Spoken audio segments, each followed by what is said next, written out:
Rodrigo. So Bob, one of the most valuable things I learned from you is about the 4 agreements. You know? Right. I'd like to share with the audience of my YouTube channel. Mm-hmm. What exactly are they and why they're so important to people today? Yeah, the 4 Agreements is a very well-known book. It has been translated into Portuguese. It can be obtained in Brazil. I don't remember the year that it came out. It was maybe like 25 or 30 years ago. And it's a Mexican guy called Don Miguel Ruiz. He wrote the book, and he was, shall we say, steeped in ancient Mexican Toltec culture. So they had a lot of guides for living in that culture. Even though it's very old, they still had their advice for living. And he distilled it down into a book that is called The 4 Agreements. And these are agreements that are good to live by in your life to reduce the suffering and reduce the confusion and nonsense and the drama that we get involved in our lives, to lead a cleaner, more efficient, happier, joyful life. Okay, that's the 4 Agreements. Let's look at those 4 now. The first one is be good, be impeccable. They use this word, impeccable. And with your word. Impeccable with your word. Be impeccable with your word. Yeah. And pecca is to do with sin, and means without in Latin. And you have pecado in Portuguese. So those words, impeccable, means be without sin or be correct in your word. Now, how does that translate into day-to-day life in these times? Well, people are so busy running around and so much to do, and especially in times of pandemia when there's a lot of fear around, and certain cultural habits that people can have in different parts of the world. Now I've been living in Brazil 12 years, so I can talk a little bit about that. Being impeccable with your word, it means do what you say and say, well, mean what you say and say what you mean, okay? So, for example, if you're going to have a birthday party and you invite 30 people, and those 30 people say, yes, I'm coming, and then on the night, they don't even show up, and they don't send you a message to say, sorry, I can't come, or something like that. That is not being good with your word. To be good with your word in a situation like that, if you're one of the people who is invited, you can't come, call up and say, I'm sorry that I can't come. There are many examples of being good with your word. Being good with your word in business is if you enter into a contract to do something, to do a project with someone, be honest, be straightforward in your dealings with the people that you're dealing with, and don't leave things out, things that you need to say that would be important in the project, and do your best to make your targets to be on time, and always be giving feedback about, okay, I'm going to be a little bit late this week, sorry. Not only in business, but that's in one's personal life as well. If you're going to, like this morning, when you came, you gave me, we agreed on 9 o'clock, and then you said around 9, or I'm just leaving home now. That's nice to do that. Many people will not do that. They just arrive late because late as they feel like it. Well, that's not being good with your word. And it doesn't show that you value the other person very much. To be good with your word shows that you care for and value other people. So being good with your word, that's the first one. The second one is really a deep one, and it's not an easy one to practice, and that's to not take things personally. I will take is the hardest one.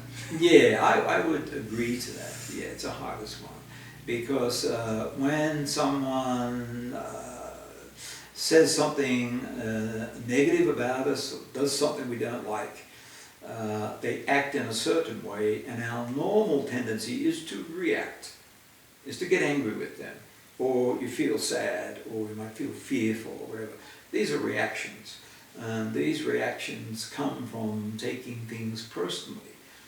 And it means they're doing something bad, especially to hurt me. Well, most of the time they are not. They're doing these things because of their own pain inside of them. And it has nothing to do with you.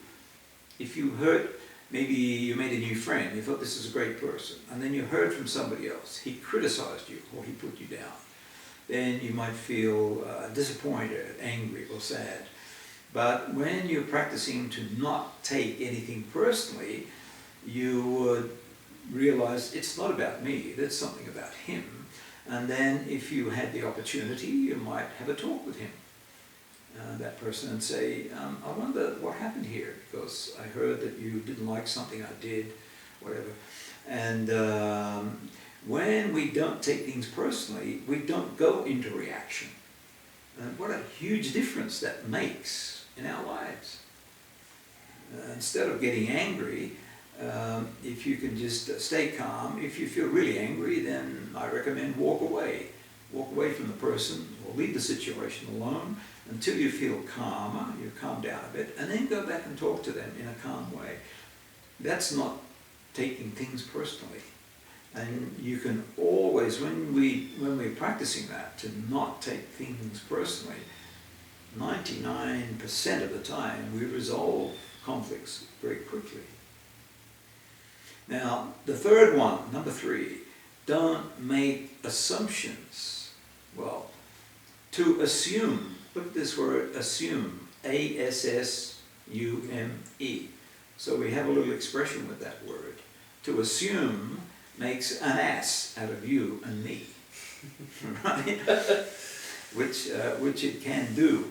To assume things, maybe we've got only half the information we need to know about a person or a situation, and then we make an assumption that, oh, he's going to do this, the person's going to do this, or the person is like that. And usually when we make assumptions, we get disappointed, because life doesn't move on assumptions. Assumptions are, it's us not paying attention to the information that we don't know. That's what an assumption is. We're just assuming that things are going to be like this, or that person is like that. And then the situation turns out differently. And then we would go into reaction, probably taking things personally, once again. So those two things are connected. Don't assume anything, and it connects with don't take anything personally. Yeah. And so the last one, number 4, is always do the best you can. Now, which kind of connects to number 1. Yeah, they're all connected. They're all interconnected for sure. Doing the best you can, that would seem to be logical. Why would you not do the best you can? Well, many times people don't do the best they can. And one big reason for that can be lack of self-esteem, fear of really committing yourself to something. And if you don't fully commit to anything, you can't do it the best way that you possibly can do that. In the 1950s, they emerged in the 1950s something called the philosophy of excellence, and it came from Sweden. Swedish people developed that. And it was followed by many businesses in the world, and it focused on doing everything the best you possibly can, and not cutting corners, for example, which is a common thing in, say, for example, the construction industry. When they're constructing buildings or homes, they get so much money to do this building or home, and then they will start to cut corners and leave work early, and so not doing the best they can. And then the result of that is you get a poor building, a poor home that will fall down or need a lot of repairs or something like that. The cheap gets expensive, as we say in Brazil. Yeah, that's right, yeah. The cheap gets expensive. Well, we like to say also that if you pay peanuts, you get monkeys to do the work. That's another one. So, yeah, somebody who does everything in an excellent way usually will charge a bit more, will cost a bit more. But be prepared for that, and don't hold your bolsa, your pocket too tight. Be prepared to pay someone who can do a great job. For example, we've had pedreros building a house on our property here who were terrible, absolutely terrible. We had to fire them midway through the project. And then in the end, we found a pedrero that had a company, and he did a great job. He cost a lot more, but we could trust him. And he does a great job all the time. So there we are, that's excellence. Very good, man. I personally believe that these 4 points are the key to success. Not only knowing them, knowing it's easy, memorizing. Yeah. But as we were talking before we started recording, putting it in practice, learning how to master each one of the 4 points, which are very hard, very, very hard. Yeah. We take it step by step. We don't have to try to set ourselves a goal. This is what happens when we are perfectionists.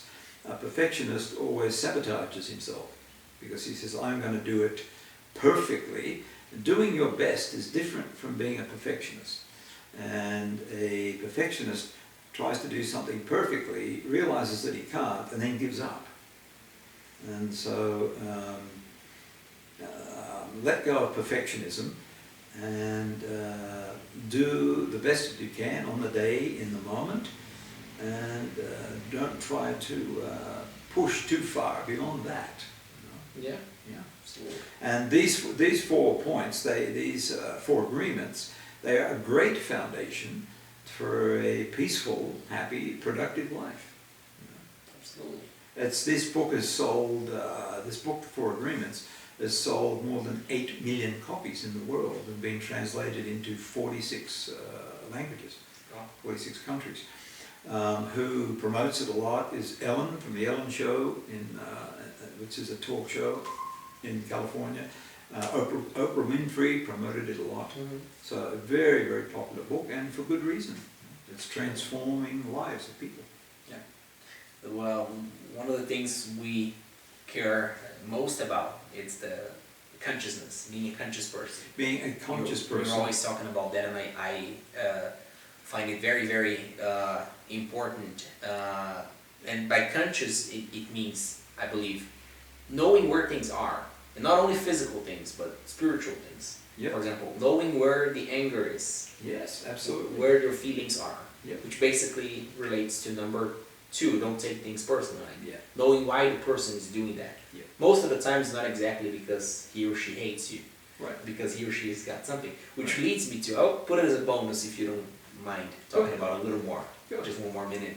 A few months ago I was kind of down, like upset with something. And then I told him, like, oh, I'm upset and blah. And then he said, I told him the reason, which is irrelevant now. And he said, it certainly is not this reason. It had something to do with a parking lot. I don't even remember it now. Yeah. And then you said, it's not that. Your brain is telling you is that. Because your brain doesn't want you, to feel bad for the real reason, Yeah.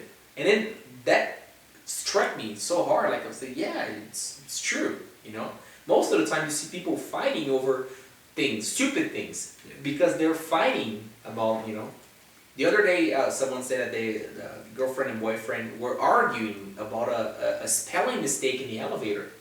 They were arguing about that. I mean, certainly they're not happy with each other's company anymore, and they're finding excuses to fight. Finding excuses to fight. They're unhappy about something else. And so to be conscious is to find the root of things and find look beyond the ordinary appearance of things and look deeper.